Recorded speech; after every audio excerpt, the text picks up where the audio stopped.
जय यीशु। प्रभु यीशु के अति सामर्थ्यवान नाम पर और एक बार आप सभी लोगों को बड़े प्यार से फादर अभिवादन करते हैं। बाइबल तीर्थ यात्रा के 319वां दिन की व्याख्या में स्वागत है। मनन करेंगे एजेकियल के 25, 26, 27 अध्यायों पर, साथ साथ लूकस के 15वां अध्याय पर। एजेकियल के 25वां अध्याय में 4 देशों के खिलाफ भविष्यवाणी हो रही है। वो है अम्मोन, मोवाब, एदोम और फिलिस्तिया के खिलाफ। उसका कारण अम्मोन के खिलाफ दंड की भविष्यवाणी इसलिए है क्योंकि अपनी ईर्ष्या के कारण उन्होंने यूदा के पतन पर, यूदा के ऊपर जब विपत्ति आई तो इन्होंने आनंद मनाया। ईर्ष्या के कारण लोग ऐसे ही करते हैं, दूसरों के पतन पर आनंद मनाते हैं। प्रभु कहता 3रा वचन, जब मेरे मंदिर को अपवित्र किया गया, जब इज़राइल की भूमि को उजाड़ा गया, जब यूदा का घराना निर्वासित किया गया, तो तुमने आहा कहा।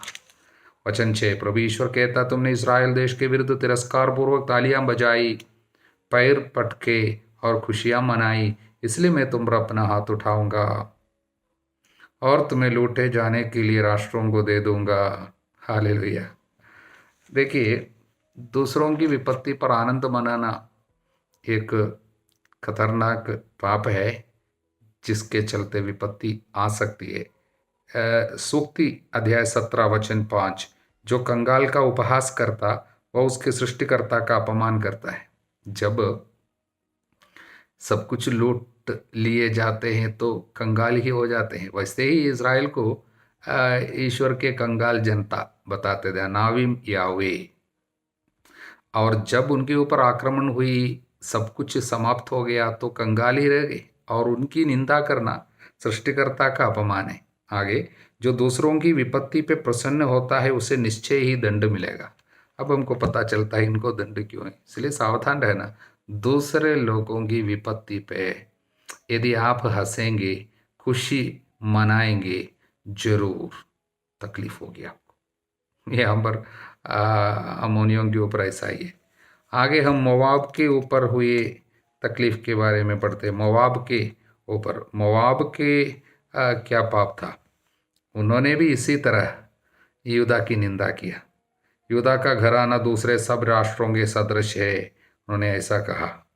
इस तरह कहना ईश्वर की निंदा है।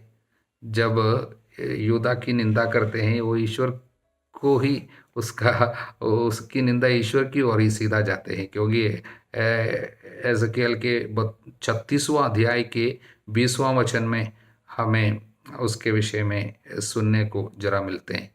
तो इन्होंने मोवाब ने यूदा की निंदा किया, उपहास किया, इसलिए ये तकलीफ आई।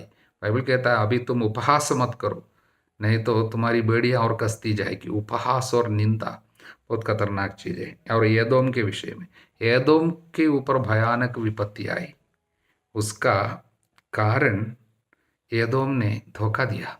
किसको? यूदा को। वास्तव में ये एदोम सब मिलके बाबुल के खिलाफ जाएंगे सोचकर एक क्या है, एक योजना बनाई थी सब मिलके। कौन कौन? एदोम, साथ में जुड़ गए कुछ छोटे से देश पूरा। यिर्मयाह के अध्याय 27 वचन 3 में हम उसके विषय में पढ़ते हैं। इसलिए तो सदकिया ने बीच में बाबुल के खिलाफ योजना बनाई। ये लोग सब साथ देंगे बोला, लेकिन अंत में क्या हुआ? ये एदोम यूदा के साथ नहीं दिया बल्कि बाबुल का साथ दिया, नबूकदनेस्सर के साथ दिया, और उनके साथ मिलकर यूदा का आक्रमण किया। देखिए, और यूदा के हाथ से कुछ नेगेब जैसे जगह में जमीन भी अपनाया, हड़प लिया। इस तरह उन्होंने धोखा दिया, इसलिए उनके ऊपर तकलीफ जरूर आने वाली है। एदोम ने यूदा के घराने से बदला लिया और उससे प्रतिशोध लेकर घोर अपराध किया इस तरह। और उसके बाद फिलिस्तिया भी इस तरह। फिलिस्तियों ने बदला लिया और स्थायी शत्रुता के कारण विनाश करने के उद्देश्य से तिरस्कार के साथ प्रतिशोध लिया यूदा के साथ। इसलिए जितने लोग प्रभु की जनता के खिलाफ आए हैं, वास्तव में जब वे आए उनके द्वारा यरूशलेम के पाप के कारण उनके ऊपर न्याय हुआ, लेकिन जितने लोग इस तरह तकलीफ प्रभु के लोगों को दिया, उन सभी लोगों के ऊपर बाद में दंड आया है। और इसलिए ये 4 देशों के खिलाफ ये भविष्यवाणी हम लोग पढ़े 25वां अध्याय इस तरह। हालेलुया। 26वां अध्याय तीरूस के खिलाफ एक भविष्यवाणी है। तीरूस एक बहुत ही धनी एक देश था उस समय के, काफी कारण एक तटीय देश था, यानी पोर्ट सिटी। समुद्री जहाज के द्वारा काफी व्यापार होते थे, उसका केंद्र था। इसलिए व्यापारियों की बड़ी तादाद के कारण पैसा काफी थे इस जगह में, इसलिए उसका घमंड भी था उनको। साथ साथ ईर्ष्या भी बहुत थे। किस पर? यूदा पर, क्योंकि यूदा बड़े प्रसिद्ध थे। पहले इज़राइल और यूदा दोनों एक ही देश थे। विभाजन के पहले जब राजा दाऊद और सुलेमान सब शासन करते थे, तब से वे बड़े प्रसिद्ध थे। इसलिए इनको काफ़ी ईर्ष्या थी। इसलिए इन्होंने क्या किया, जब उनको पता चला यूदा पर आक्रमण हुई है, यूदा गिर गए हैं, यूदा का पतन हुआ है, तब इन्होंने क्या किया, वचन 2 में हम पढ़ते, तीरूस ने यरूशलेम के विषय में यह कहा था। वास्तव में यरूशलेम और यूदा एक साथ बताया गया है यहाँ पर। आहा, राष्ट्रों का ये प्रवेश द्वार टूट गया, इसके फाटक मेरे लिए खुल गए, मैं संपन्न हो जाऊंगा, मैं संपन्न हो जाऊंगा, अब ये उजड़ गया है। देखा, दूसरों की विपत्ति पर हंसता है, आनंदित होता है, इसलिए उनके ऊपर तकलीफ होने वाली है। इसलिए 24वां अध्याय सूक्ति ग्रंथ के 24:17 में हम पढ़ते हैं। 24:17 सूक्ति ग्रंथ 24:17, अपने शत्रु के पतन पर आनंद मत मनाओ, जब वो ठोकर खाता है तो तुम्हारा हृदय उल्लसित ना हो। हालेलुया। इसलिए शत्रु भी हो, उसके पतन पर आनंद मनाना नहीं चाहिए। हालेलुया। प्रभु इसलिए हमको बताते हैं कि इस तरह दूसरों के पतन पर आनंद मनाने से क्या होता है। अगला अध्याय भी इसका विस्तार है। तीरूस संबंधी एक शोक गीत है। तीरूस को यहाँ पर एक समुद्री जहाज की तरह बताया गया। उस जहाज हवा के झोंकों में डूब जाता है, समुद्र में डूब गया। तो पूरे तीरूस के ऊपर आने वाली एक विपत्ति के बारे में एक शोक गीत है 27वां अध्याय।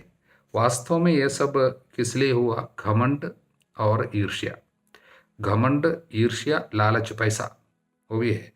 ये पैसा के लालच जब बढ़ जाते हैं और संपत्ति जब अधिक हो जाते हैं, उन सारे देशों की, और परिवार भी हो, देश भी हो, सब पतन हुआ है।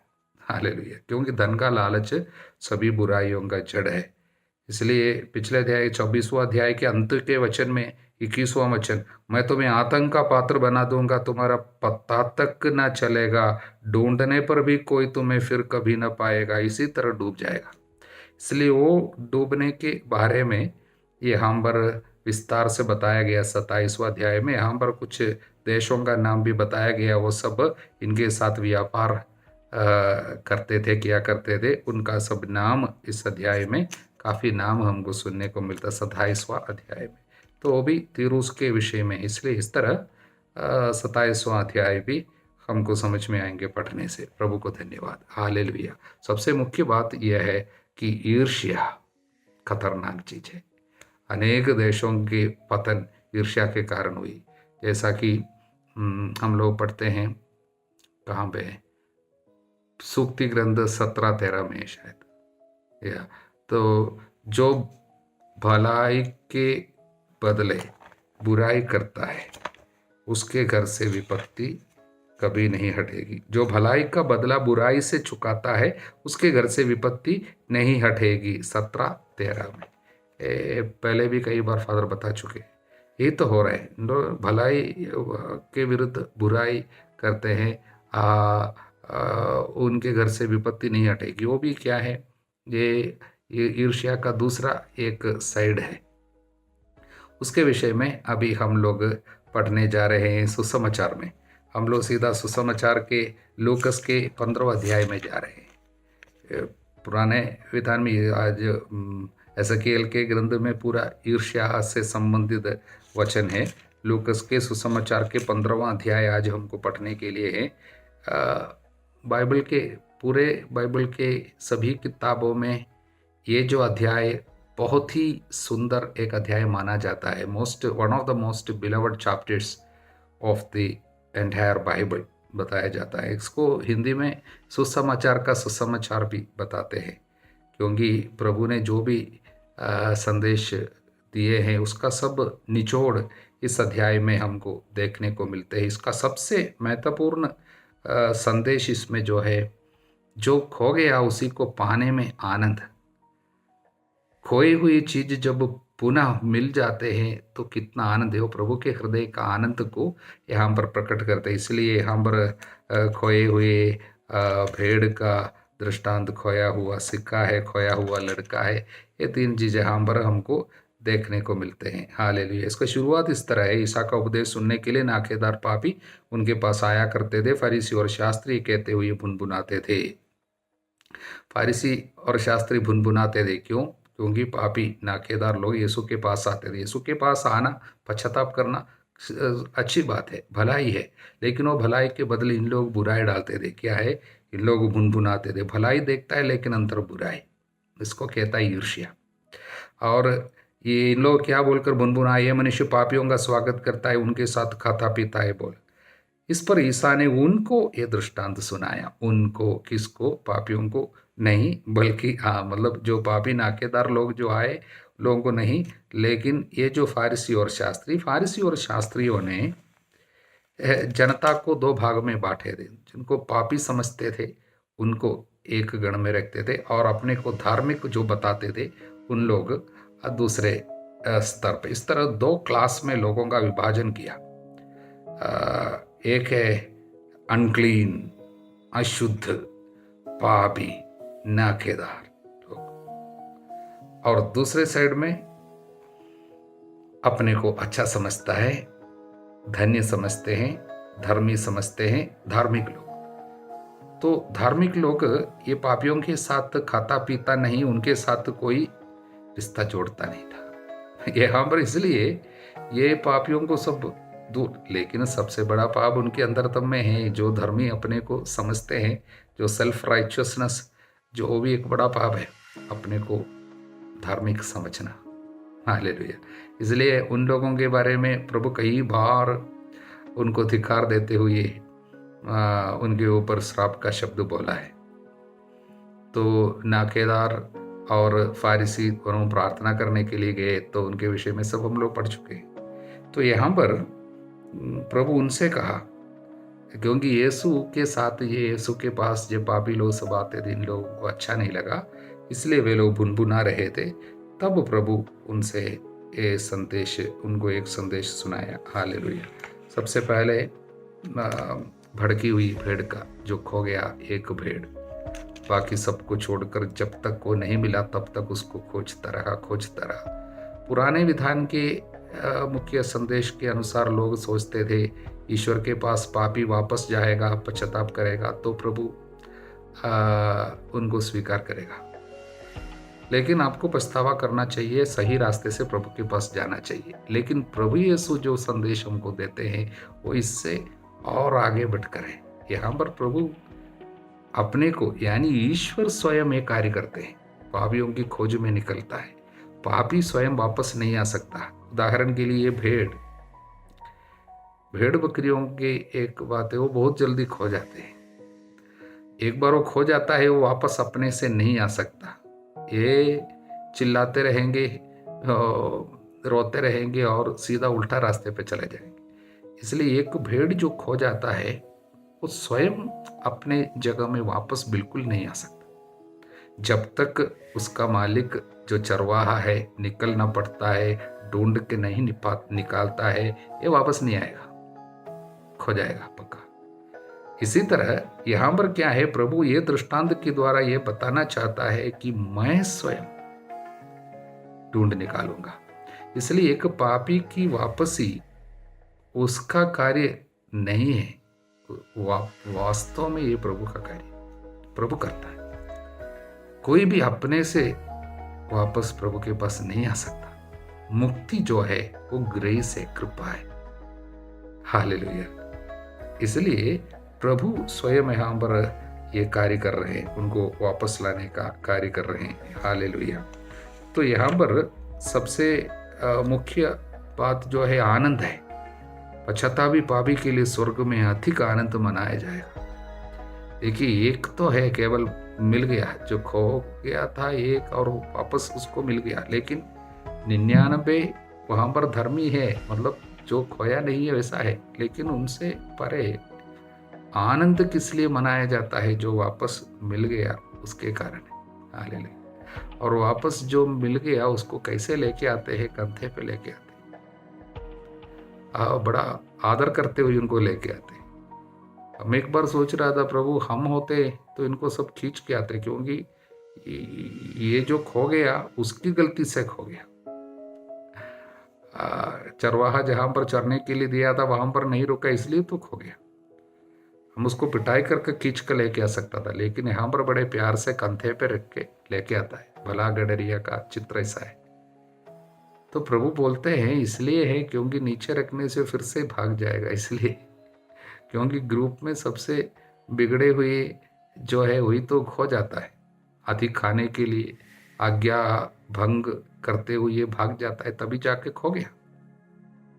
ऐसे लोगों को जब तक नहीं पाते हैं तब तक, क्योंकि पिता नहीं चाहता इन नन्हों में कोई नष्ट हो जाए, और वापस आते हैं कंधे पे रखकर और बताते हैं कि अगर नीचे रखने से वो भाग जाएगा। इतना प्यार है, उसकी दया कुछ इस तरह है।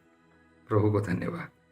और उसके बाद हम उस स्त्री के बारे में पढ़ते हैं, वो बताते हैं, और उसको जो सिक्का खो गया था वो मिल गया।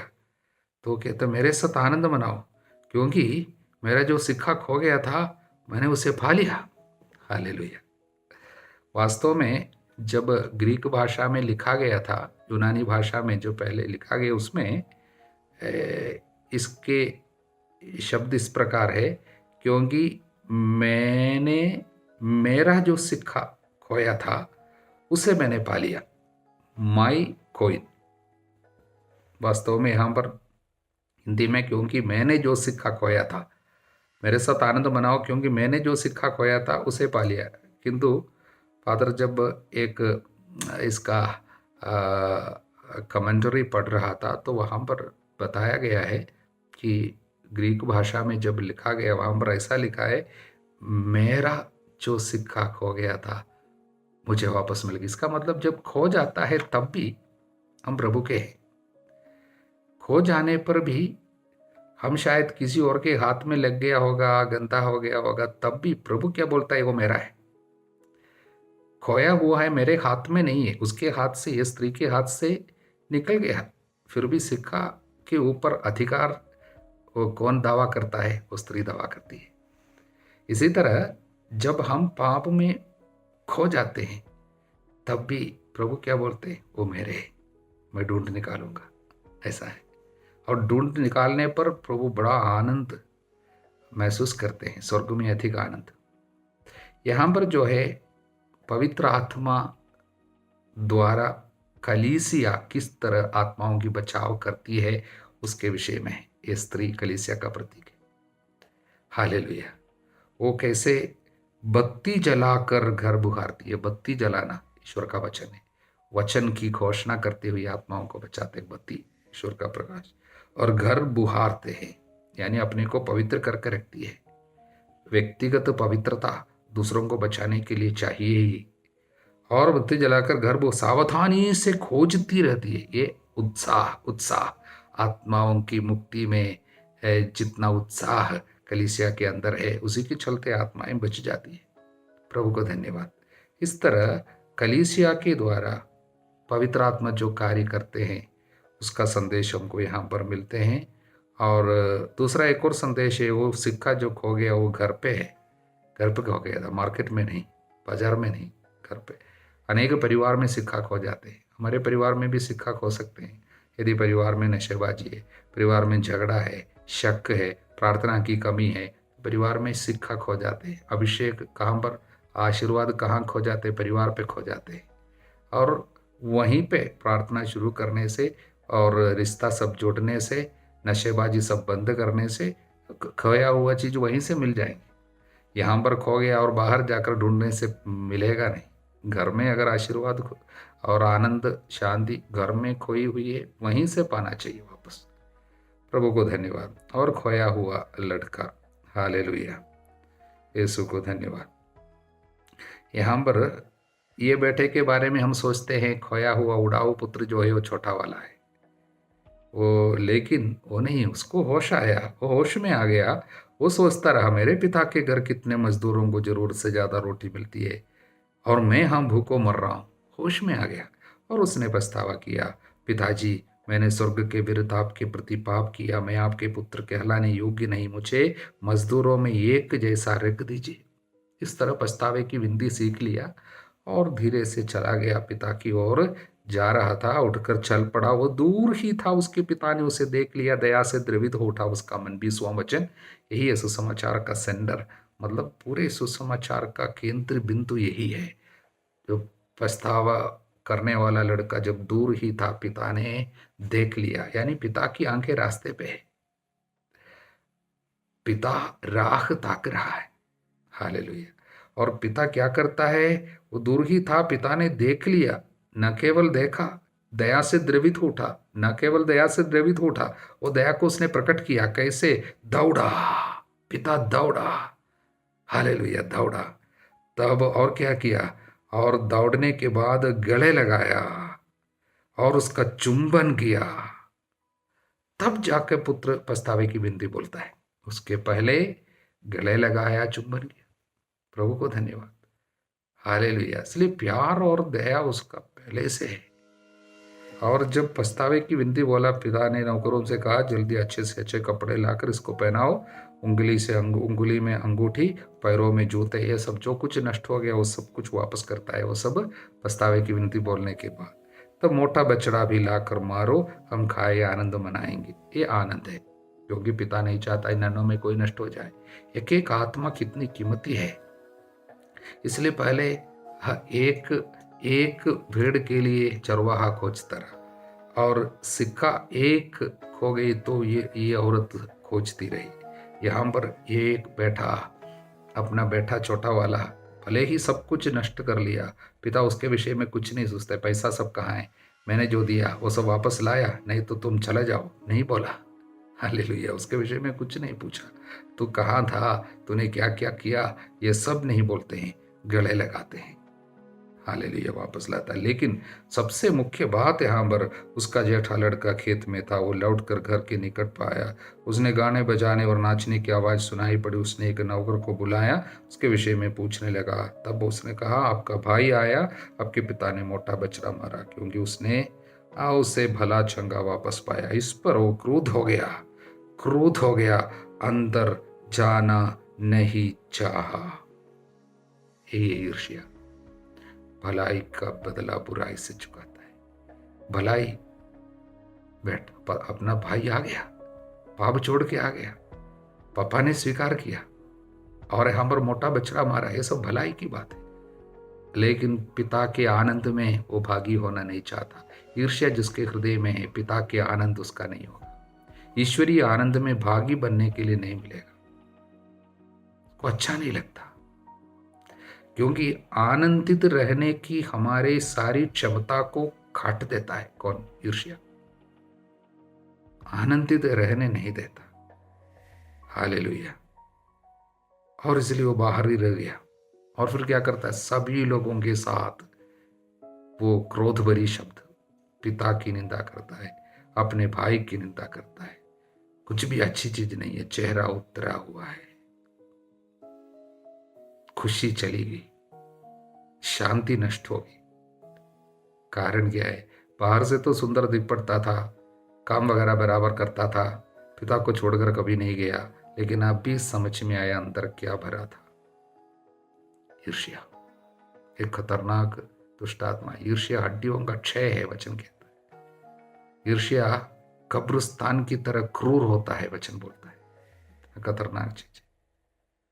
हालेलुया।